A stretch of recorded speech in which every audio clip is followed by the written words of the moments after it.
त्यासाठी कढीपत्ता टाकलेला आहे, तेल टाकून 2 ते 4 आणि मेथीची टाकूयात, राई,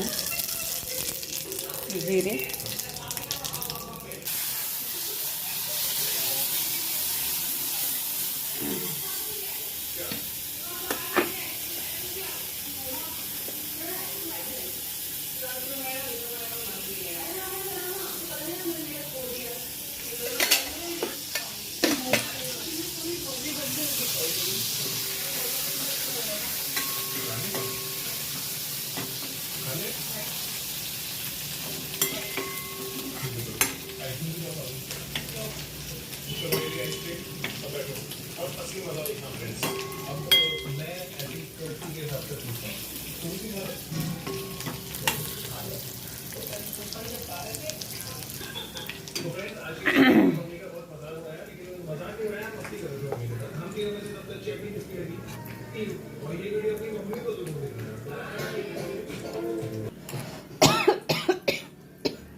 काढून घ्यायचे अशा प्रकारे दह्याचं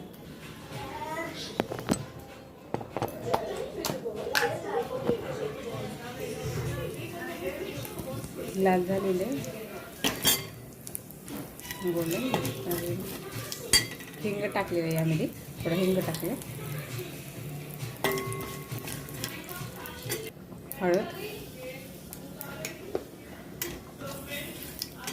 बेसन आणि दही टाकून घ्यायचं.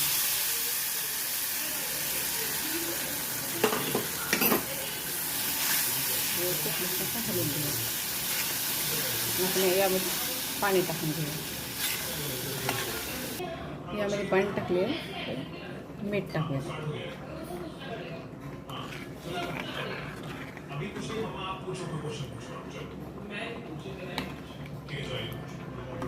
आता याला व्यवस्थित 15-20 मिनिटं शिजू द्या. कढीला उकळी आलेली आहे, तर गॅस थोडा कमी करून घ्या. कढी करताना बघा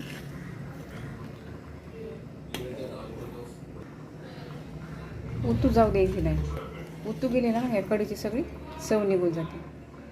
त्यामुळे इथंच थांबा तुम्ही, आणि नाही का उकळी आली कमी गॅस करा आणि याला असं हलवा, मग कसं शिजेल कमी गॅसवर. नंतर मस्त शिजू द्यायची, 15-20 मिनिटं शिजून जाईल आपली. तर आपण गॅस बंद करू. कढी झालेली आपली, मस्त असं भातावर सर्व करा.